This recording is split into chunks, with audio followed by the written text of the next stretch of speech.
창세기 24장은 아브라함의 종 엘리에셀이 그의 주인의 아들 이삭의 아내를 찾으러 떠나는 이야기입니다. 나이가 많아진 아브라함은 그가 신뢰하는 종인 엘리에셀을 불러 이삭의 아내를 구해오라고 합니다. 아브라함은 가나안 족속의 땅이 아니라 아브라함의 족속, 그 안에서 자기 아들의 아내를 구해올 것을 명하고 있습니다. 이에 엘리에셀은 주인의 모든 좋은 것들을 가지고 떠나죠. 그리고 하나님께 기도를 드린 뒤에 자신뿐 아니라 낙타에게도 물을 주는 여자를 데려가고자 정하였고 곧 리브가를 만나게 됩니다. 그리고 그녀의 가족을 만나서 자신의 기도와 믿음을 이야기하면서 리브가를 데려가고자 하죠. 사실 9절에서 아브라함의 종은 라반과 부두엘이 결단을 내려줄 것을 촉구합니다. 여기까지가 24장 1절부터 49절까지의 내용입니다. 아브라함의 종 엘리에셀은 라반과 부두엘에게 어떻게든 결정을 해달라, 그래서 우로든지 좌로든지 행하게 하라, 이렇게 촉구하고 있습니다. 그러자 라반과 부두엘은 이 일이 여호와께로 말미암았으니 라고 하면서 여호와의 명령에 순종하는 모습을 보여주고 있습니다. 엘리에셀은 이들의 말을 듣고 땅에 엎드려 여호와께 절한 뒤에 은금 패물과 의복을 꺼내어 리브가에게 주고 그의 오라버니와 어머니에게도 보물을 주고 있는 모습을 확인할 수 있습니다. 그러니까 이 종은 자기 주인의 하나님, 그에 대한 믿음으로 귀중한 것들을 지불하고 있는 것이죠. 하나님의 뜻과 소원과 목적을 따라서는 우리가 이 세상에서 살아가면서 지불해야 할 대가들이 있습니다. 그것은 자신의 재물이 될 수도 있고 능력이 될 수도 있습니다. 그러나 이러한 지불의 대상, 내가 가진 모든 것들은 모두 하나님께로부터 난 것입니다. 그런 의미에서 엘리에셀은 청지기적인 믿음으로 자신의 맡은 바를 다하고 있다고 볼 수 있습니다. 마태복음 25장에는 달란트 비유가 나타나고 있습니다. 25장 18절을 읽어보겠습니다. 한 달란트 받은 자는 가서 땅을 파고 그 주인의 돈을 감추어 두었더니, 맡은 바 소명이 있는 우리는 주님께서 주신 귀중한 것들을 지불하여 생명을 사야 합니다. 그렇지 않으면 땅 속에 돈을 숨겨두는 게으른 종이 되는 것입니다. 하나님은 실패에 인색하신 분이 아닙니다. 그러나 이 종에게 하나님은 두려움의 대상이었습니다. 실패하면 혼을 내시는 분이었습니다. 하지만 하나님은 자녀된 우리에게 능력을 주시고 그것을 발휘해서 5달란트 남기는 자가 될 수 있게 하시는 그런 분이십니다. 그러나 이를 인지하지 못하고 내 주인에 대한 신뢰를 갖지 못한 채 스스로 행동을 제한하는 종, 이런 종은 바깥 어두운 데서 슬피 울며 이를 갈게 되는 것이죠. 오늘 엘리에셀은 순종하는 종의 모습을 보여줍니다. 믿음으로 자신에게 맡겨진 재물을 사용해서 자신의 소명을 다하고 있습니다. 54절에서 이삭의 아내를 찾는 소명을 다한 엘리에셀, 그는 이제 주인인 아브라함에 돌아가고자 하고 있는 거죠. 그러나 리브가의 오라버니와 어머니는 인정에 사로잡혀서 리브가를 며칠 더 머물게 해달라라고 요청하고 있습니다. 그러나 엘리에셀은 단호하게 돌아가야 된다라고 알리고 있고, 이에 리브가는 내가 돌아가겠다라고 직접 대답을 하고 있습니다. 말은 주변의 환경을 바꿉니다. 자신의 말이 자기 세계를 구축한다라고 말한 철학자도 있었죠. 말은 내가 바라보는 세계관이 되고 나의 결정이 되고 나의 환경이 됩니다. 말의 본성이 그런 것이죠. 하나님께서도 말씀으로 세상을 창조하셨고 아담은 동물들에게 이름을 붙여서 의미를 만들어냈습니다. 리브가의 가겠나이다라는 고백이 그의 갈 길을 결정한 거죠. 마음을 겉으로 꺼내 보이는 것이 말입니다. 아무리 마음으로 가지고 있더라도 내가 표현해서 알리지 않는다면 그것은 언제까지나 가능성으로만 남아 있는 것이죠.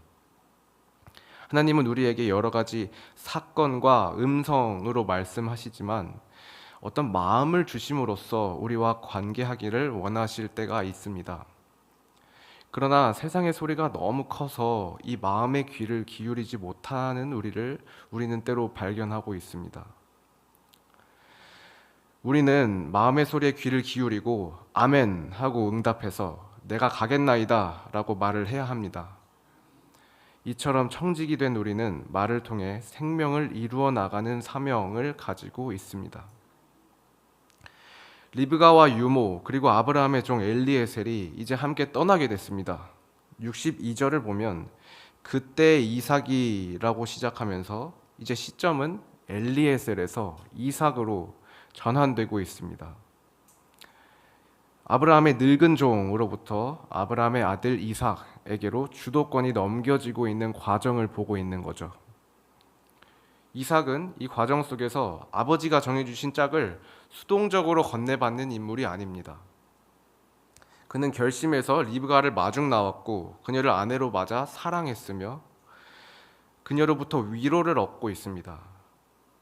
그리고 이제 25장은 아브라함의 죽음과 이삭의 족보를 그리고 있으며 24장의 말미에서 믿음의 계보가 이삭으로 이어질 것임을 암시하고 있습니다. 오늘 본문인 57절에서 67절은 리브가를 맞이하는 이야기인 거죠. 이 안에서 믿음을 사용하는 세 가지 지혜를 하나님께서 나타내시고 계십니다. 첫 번째 58절입니다. 제가 한번 읽어보겠습니다. 리브가를 불러 그에게 이르되 네가 이 사람과 함께 가려느냐? 그가 대답하되 가겠나이다. 리브가의 가족은 그녀를 보내기로 결정했습니다. 그런데 그녀의 어머니와 오라버니는 며칠 더 머물게 해달라라고 하고 있는 것을 우리는 확인했었죠. 그래서 리브가에게 네가 이 사람과 함께 가겠느냐라고 묻자 리브가는 가겠나이다라고 대답했습니다. 여기서 우리가 볼 수 있는 믿음은 리브가의 가는 믿음입니다. 다른 말로는 받는 믿음이라고 할 수도 있습니다. 하나님께서 선물로 주신 믿음을 우리는 결단으로 받아야 합니다. 그러나 우리는 때로 선물 받기를 주저하고 있습니다. 며칠 또는 열흘이라도 미루려 하지만 미룸에는 끝이 없습니다. 선물을 오늘 받아야 합니다. 내 몸은 항상 지금의 상태에 머물고 싶어 합니다. 내 습관, 내 생각, 내 지식, 내 감정, 이 모든 것들은 내 한계를 만들고 내가 만들어낸 세계 안에서 그 안에서 우리는 머물고 싶어 합니다. 55절에 나타나는 머물게 하라라는 단어, 이 히브리어인데요. 이 어원은 야샤브입니다. 앉다, 자리 잡다라는 뜻을 가지고 있습니다. 성경의 여러 구절에서 야샤브가 안주, 지체의 의미로 사용되고 있는 것을 확인할 수 있습니다. 오늘 본문에서도 인정, 사정, 물정으로 인해 리브가 보내기를 지체하는 가족들의 모습이 나타나고 있습니다. 아브라함의 하나님은 그가 고향과 친척과 아비집을 떠나 하나님이 보여줄 땅으로 가길 원하셨고 그가 큰 민족을 이루고 복을 받는 것을 넘어서 복이 될 것을 원하시는 하나님이십니다. 그런 하나님의 약속이 오늘 리브가의 믿음으로 이어지고 있는 것이죠. 하나님은 우리의 지경을 넓혀서 복을 받는 자를 넘어 복이 되는 자가 되라 이렇게 원하고 계십니다. 그 안에서 하나님이 주신 복을 믿음으로 받기로 결단하고 나아가는 믿음을 사용해야 합니다. 복이 되는 자는 세상 속에서 빛과 소금이 되는 자이고 율법에 죽기까지 복종한 예수 그리스도의 사랑을 모방하는 자입니다. 리브가의 결단은 이삭의 아들 야곱 그리고 그의 아들 유다로 이어지는데 유다는 다윗 왕과 예수 그리스도로 이어지는 영적인 통치권을 가진 인물이었습니다. 그러나 사실 사람의 결심과 노력과 의지로 이렇게 선물로 주신 믿음을 받는 것이 아니죠. 선물은 어느 순간에 내 안에 들어와서 자리를 잡고 내 말과 행동을 변화시킵니다. 눈을 뜨이게 하고 입을 열리게 합니다. 이런 믿음은 논리와 설득, 설명을 통해서 얻게 되는 믿음이 아니라 어떤 역동적인 생명과도 같은 믿음입니다.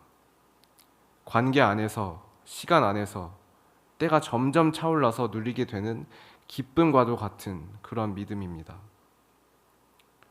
리브가의 받는 믿음은 리브가의 믿음이지만 사실 하나님의 믿음입니다. 아브라함에게 먼저 주신 약속에 우리가 주목해야 되는 이유입니다.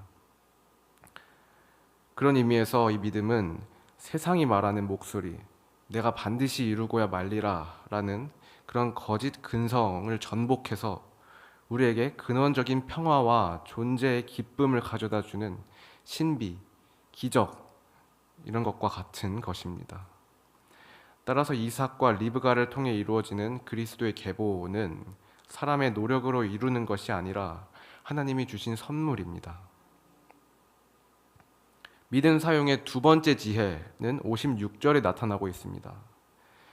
그 사람이 그들에게 이르되 나를 만류하지 마소서 여호와께서 내게 형통한 길을 주셨으니 나를 보내어 내 주인에게로 돌아가게 하소서. 리브가의 오라버니와 어머니가 돌아가기를 만류하는 그런 모습을 우리는 확인했었죠. 그러자 엘리에셀은 지체 없이 돌아가고자 했습니다. 여기서 나타나는 엘리에셀의 믿음은 돌아가는 믿음입니다. 우리는 이 땅에서 발을 딛고 몸으로 살아가는 동안에 하나님께서 우리에게 주신 뜻과 소원과 목적이 있습니다. 엘리에셀의 소명은 자신의 주인의 종의 아내를 찾아오는 것이었죠. 그는 그 안에서 소명을 다하기 위해 한시도 지체함이 없었습니다. 과정 속에서 인정과 사정, 물정이 그를 가로막더라도 뜻을 이루어야 한다는 생각에 가감없이 지체 없이 리브가를 데리고 떠나기로 결단한 것입니다. 그러나 엘리에셀은 우리가 알고 있는 것처럼 종의 신분을 가진 사람이었죠. 종이라는 점에서 하루빨리 일을 마치고 주인에게 돌아가야 하는 것이 당연한 것일 겁니다. 그런데 그의 결단은 여호와께서 주신 형통한 길에 따른 것이었습니다. 이 형통한 길은 어디에서 나타나냐? 40절에 나타나는데요. 오늘 읽은 말씀은 아니었습니다. 주인이 내게 이르되 내가 섬기는 여호와께서 그의 사자를 너와 함께 보내어 내게 평탄한 길을 주시리니 너는 내 족속 중 내 아버지 집에서 내 아들을 위하여 아내를 택할 것이니라. 엘리에셀이 떠난 길은 이처럼 여호와께서 이끄시는 평탄한 길이었습니다. 그의 길은 단순히 종이 밟아야 할 의무적인 일이 아니라 하나님의 형통함을 드러내는 길이었습니다. 오늘 우리에게도 하나님이 주신 형통한 길, 평탄한 길이 있습니다. 그러나 그 길을 걸어가는 과정에는 여러 가지 만류와 사건과 상황들이 있습니다. 그런 의미에서 형통하지만 형통하지 않은 길입니다. 이런 형통하지 아니함을 통해서 하나님이 주신 뜻, 그것을 구하여 삶에 적용해야 합니다.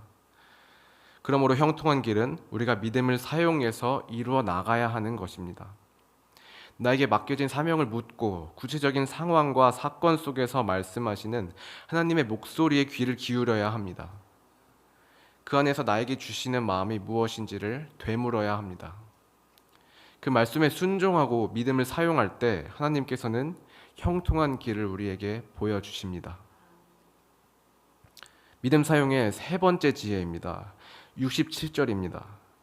이삭이 리브가를 인도하여 그의 어머니 사라의 장막으로 들이고 그를 맞이하여 아내로 삼고 사랑하였으니 이삭이 그의 어머니를 장례한 후에 위로를 얻었더라. 이제 엘리에셀은 리브가를 데리고 이삭에게로 인도합니다. 그런 의미에서 엘리에셀의 역할은 어떤 역할이냐? 신랑 되신 그리스도에게 신부인 우리를 인도하는 성령의 역할을 예표해서 보여주고 있는 것이죠. 신랑과 신부의 사랑을 통해 새로운 생명이 창조되는 역동의 순간입니다. 또한 이삭 역시 리브가를 인도해서 그의 어머니인 사라의 장막으로 그녀를 드리고 있습니다. 이처럼 엘리에셀과 이삭은 나에게 맡겨진 생명의 근원이신 하나님께로 인도하는 믿음을 보여줍니다. 그런 의미에서 인도하는 믿음입니다. 이삭은 얼굴도 몰랐던 리브가를 보고 환대하고 아내로 삼고 사랑했습니다. 그리고 어머니를 장례한 이후에 이삭에게 리브가는 위로의 존재가 된 거죠. 이삭은 믿음으로 아버지의 종이 찾아온 여자를 자신의 아내로 받아들입니다. 하나님이 선물로 주신 믿음을 받아들이는 믿음이 한편으로 있다면 나에게 주신 사람, 생명을 받아들이는 믿음도 있습니다. 우리는 세상의 눈으로 사람을 판단하고 계산하고 평가하는 데 익숙합니다. 인간 존재가 그렇게 연약한 것이죠. 그러나 하나님의 눈에서 모든 사람들은 연약한 존재일 뿐입니다. 그리고 하나님은 사람을 외모로 취하지 아니하시고 마음을 보시는 분이시며 우리가 그 안에서 서로 연합하고 화평을 이루길 원하시는 분이십니다. 그런데 우리는 수많은 인간적인 가치들로 인해서 비교와 경쟁을 하면서 허덕이는 모습을 우리는 자주 경험하고 있습니다. 그러므로 이런 모든 가치들을 뛰어넘는 하나님의 가치를 우리는 받아들여야 합니다. 하나님의 영원성 앞에서 인간적인 모든 가치들은 무너집니다. 하나님의 말씀에서 나오는 영원한 가치를 받아들이고 우리가 하나님의 자녀라는 사실을 받아들일 때 나에게 맡겨진 생명을 알아보고 받아들이는 지혜가 생깁니다. 그 지혜를 통해서 나에게 맡겨진 생명에게 책임을 다하여 중보하는 자가 되고 치유하는 자가 되고 세우는 자가 됩니다. 말씀을 마무리하려고 합니다. 하나님이 엘리에셀에게 보여주신 평탄한 길은 믿음의 사용으로 인해 만들어진 것이었습니다. 이미 우리에게 주어진 복을 이루어야 하는 아직의 현실이 우리에게 있습니다. 라반과 부두엘은 이 일이 여호와께로 말미암았으니 라며 리브가를 보내는 것이 마땅하다라고 이야기하고 있습니다. 우리도 이처럼 여호와께서 열어두신 길을 구하고 그 일을 믿음으로 받아들이며 가는 믿음, 돌아가는 믿음, 인도하는 믿음을 사용해서 맡겨진 생명을 구원하는 복이 있는 자가 되기를 주님의 이름으로 축원합니다. 주기도문으로 예배를 마치겠습니다.